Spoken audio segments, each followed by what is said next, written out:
Halo para Pundakiter, apa kabar? Sekarang bertemu lagi dengan saya, Dr. Cucuk Santoso. Oke, hari ini kita membahas tentang mual muntah pada kehamilan gitu ya. Kira-kira apa sih yang bisa dilakukan para bunda cuter itu di rumah gitu, kira-kira dengan mual muntah? Masa sih harus ke dokter melulu gitu ya mual muntah ya? Bisa nggak sih dengan mungkin ada trik-trik tertentu yang bisa bunda lakukan di rumah gitu ya?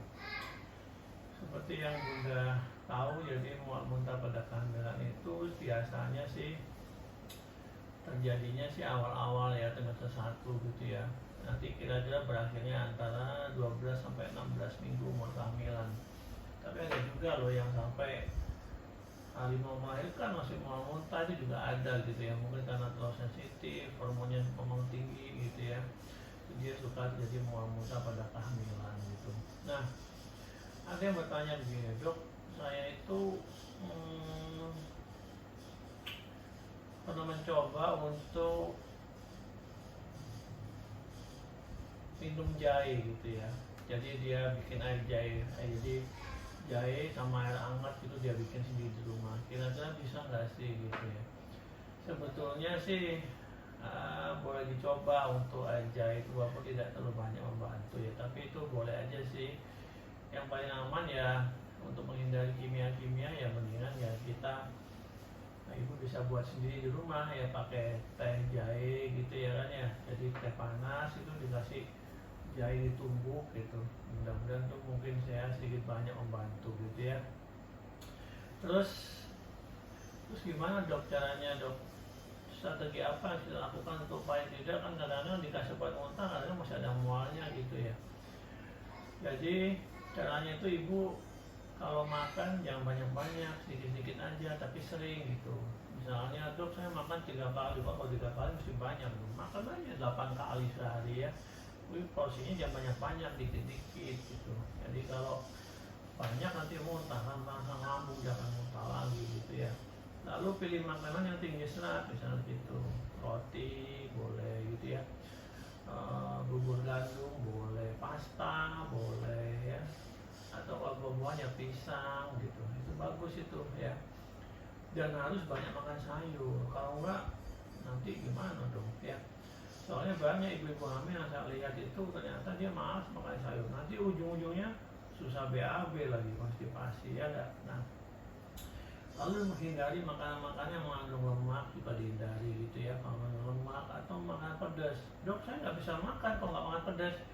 Ya selama ibu tidak ada keluhan dengan mual muntah ibu dalam makan pedas ya lanjutkan saja, nggak apa-apa. Atau pedas itu, cabai itu juga mengandung antioksidan gitu ya, jadi boleh-boleh saja gitu. Tapi kalau ibu ada keluhan dengan itu ya jangan dimakan gitu ya.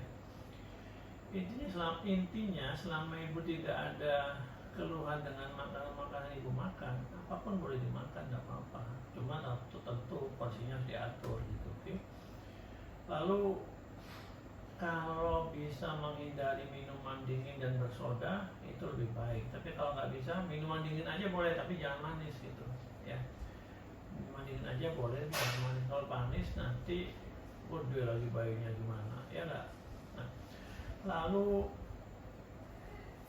sediakanlah kira-kira mungkin di badan ibu kalau pergi jalan itu ya, ngambil biskuit, tapi biskuitnya biskuit yang memang berkualitas ya, yang memang yang kandungan gizinya bagus gitu. Jangan cuma sekedar, jangan kerupuk ngambil mah ngambil biskuit yang mengandung susu gitu ya kan. Masa ngambilnya kerupuk tak terbang lagi gitu. Terus kalau misalnya bangun dari tidur jangan langsung kaget gitu, jangan gitu. Nah, kasih tahu para suami itu, jadi ya jangan sempat kaget-kagetin istri, kita kasih hati pusing lah, yang mual dan sebagainya, oke? Nah, bagaimana kalau dok saya tuh suka kalau mencium bau-bau tertentu saya tuh suka mual muntah gitu. Ya itu mungkin bisa lah mengatasi dengan mungkin bawa minyak angin yang wangi gitu ya, yang wangi untuk menghindar untuk menetralisir bau-bauan itu ya. Atau mungkin kalau ibu memang nggak mual dengan bau kopi, ibu boleh mencium bau kopi itu, silakan gitu. Atau mungkin ibu makan permen dah, nah makan permen itu nggak apa-apa ya.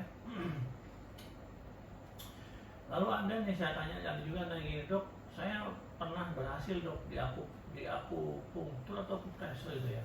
Nah itu menurut saya sih boleh dicoba, cuma ingat ya, jangan terlalu dalam nekannya, nanti sakit. Nih satu nih, posisinya di sini nih, ambil 3 jari nih, 3 jari tangan gini ya, 3 jari tangan gini. Nah jadi titiknya sebelah sini, berarti yang sini bawahnya tekan begini. Tapi jangan keras-keras ya, nanti sakit tuh ya, jangan keras-keras ya. Nah itu dia kira-kira.